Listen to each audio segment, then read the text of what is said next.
जी हाँ दोस्तों, कौन तोड़ रहा था आरजेडी? सच आया सामने, जयचंदों की लंबी फहरिस्त। उधर एक्शन में तेजस्वी, लालू के बस एक हाँ का इंतजार।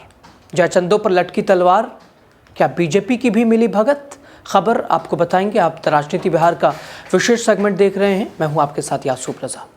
दोस्तों, बिहार की सियासत में एक बार फिर भूचाल के संकेत हैं।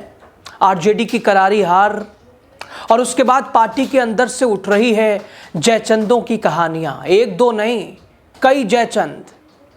लालू प्रसाद यादव को सौंपे जाने वाली रिपोर्ट में बड़ा खुलासा। आखिर कौन थे वो चेहरे जिन्होंने अपनी ही पार्टी को चुपके से चोट पहुंचा दी?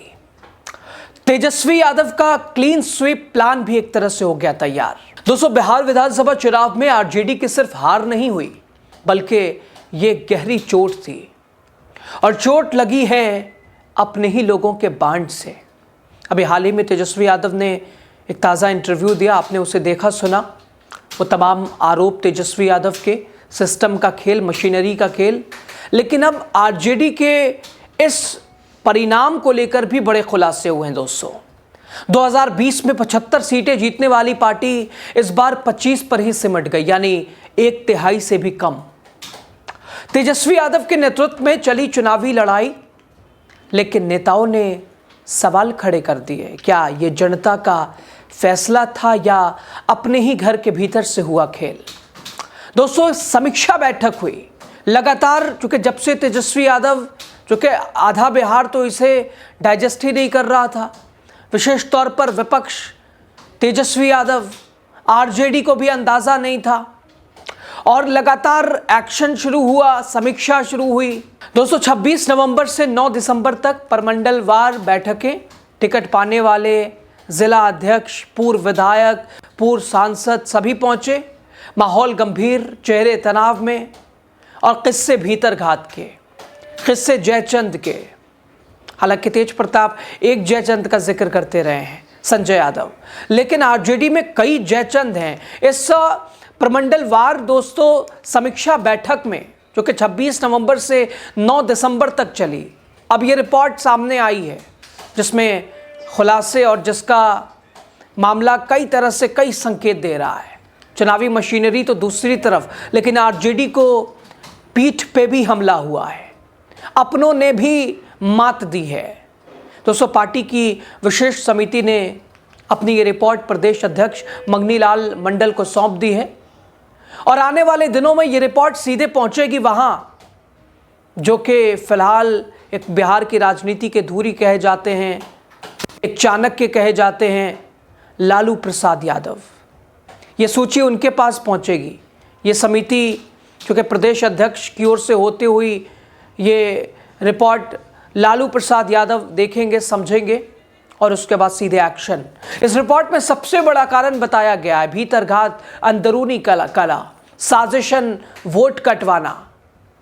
दोस्तों, कई बैठकें तो इस आरोप के साथ ही खत्म हुई कि साहब, हमारे ही लोग विरोधी को जिताने में लग गए थे, चुनाव मैदान में हम अकेले थे, पार्टी का आधा कुनबा तो गायब था।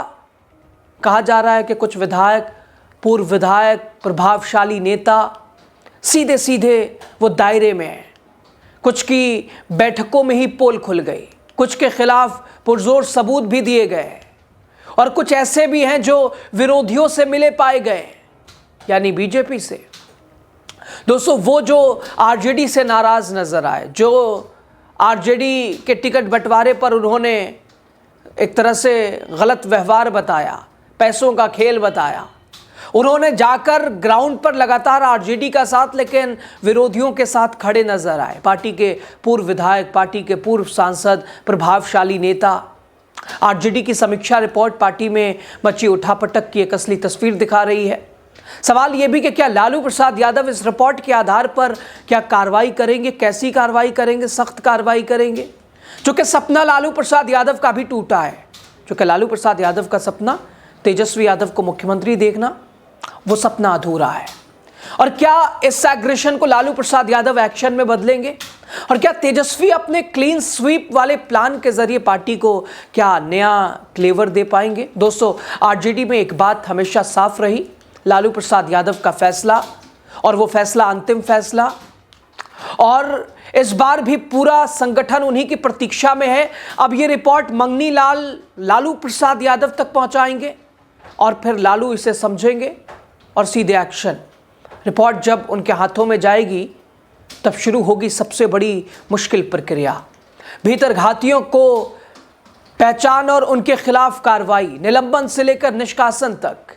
क्योंकि लालू प्रसाद यादव जब अपने बेटे तेज प्रताप को नहीं छोड़ा उन्होंने, तो फिर पार्टी के अंदर पीछे से वार करने वाले, भीतरघात करने वाले आरजेडी के जयचंद, जिन्होंने आरजेडी की ये दशा और दिशा की, क्या एक्शन नहीं लेंगे? दोस्तों, कुछ बड़े नाम पर तलवार लटक रही है। पार्टी के अंदर खलबली मची है। आरजेडी के कई वरिष्ठ नेता कह रहे हैं हार की वजह स्पष्ट है, इसे स्वीकारना पड़ेगा, गलतियां सुधारनी होगी, चाहे इसके लिए कुछ चेहरों को हटाना ही क्यों ना पड़े। तेजस्वी यादव ने भी साफ कहा कि पार्टी एकजुट है, सुधार जारी है। लेकिन समीक्षा बैठकों के बाद तस्वीर कुछ और ही कहती है। तेजस्वी का ये क्लीन स्वीप प्लान आरजेडी को एक नए दौर में ले जा सकता है। एक ऐसी टीम जो 2029, 2030, 2025 की लड़ाइयों के लिए इससे निकलकर अब आगे की लड़ाइयों के लिए तैयार होगी। दोस्तों, एक ऐसी टीम की अब तैयारी है और उन्हीं को जगह मिलेगी जो जमीन से जुड़े हों, प्रतिबद्ध हों, वफादार हों। तेजस्वी की सोच साफ है, अपने गुट के बजाय मजबूत काडर, खामोश चेहरों की जगह तेज तरार संगठन, चुनाव जीतने वाली रणनीति ना कि राजनीति के भीतरघात वाली चालें। दोस्तों, आरजेडी का ये संघर्ष नया भी नहीं है। पुराने नेताओं का अनुभव बनाम नई पीढ़ी का आधुनिक राजनीतिक दृष्टिकोण। तेजस्वी की टीम चाहती है कि पार्टी का ढांचा युवाओं, संगठित हो और आधुनिक चुनावी रणनीतियों पर चले। वहीं पुराने नेता कहते हैं कि अनुभव को दरकिनार करके पार्टी आगे नहीं बढ़ सकती, और इसी ने मात दी है आरजेडी को, और इसी को समझने की, और जो कि तेजस्वी यादव कह चुके हैं कि सीख बहुत कुछ मिली है। हारे जरूर है लेकिन सीखा बहुत कुछ है।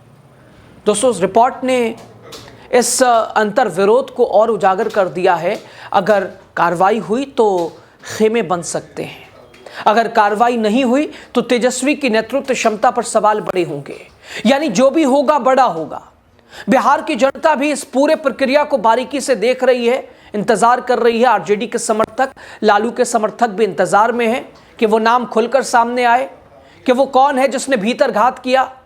क्योंकि आरजेडी सिर्फ एक पार्टी नहीं, बिहार की राजनीति का एक मुख्य स्तंभ है। दोस्तों, अगर पार्टी भीतर से टूटती है तो विपक्ष कमजोर होगा, सियासी संतुलन बदल सकता है। अगर पार्टी मजबूत होती है तो 2025 और उसके बाद 2029, 2030 में बड़ा बदलाव संभव है। जनता इंतजार कर रही है, क्या लालू यादव का डंडा चलेगा या फिर राजनीतिक समझौते में मामला शांत करा दिया जाएगा। लेकिन फिलहाल इतना तो तय है, इस समीक्षा रिपोर्ट ने आरजेडी के उन तमाम जयचंदों के चेहरों को उजागर कर दिया है, जो कि बहुत जल्दी आपके सामने होगा।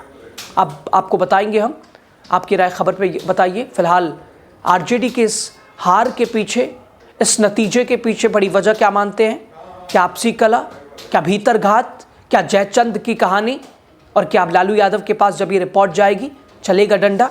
कमेंट कीजिए, बताइए, सजेस्ट कीजिए, राय दीजिए। आपका शुक्रिया।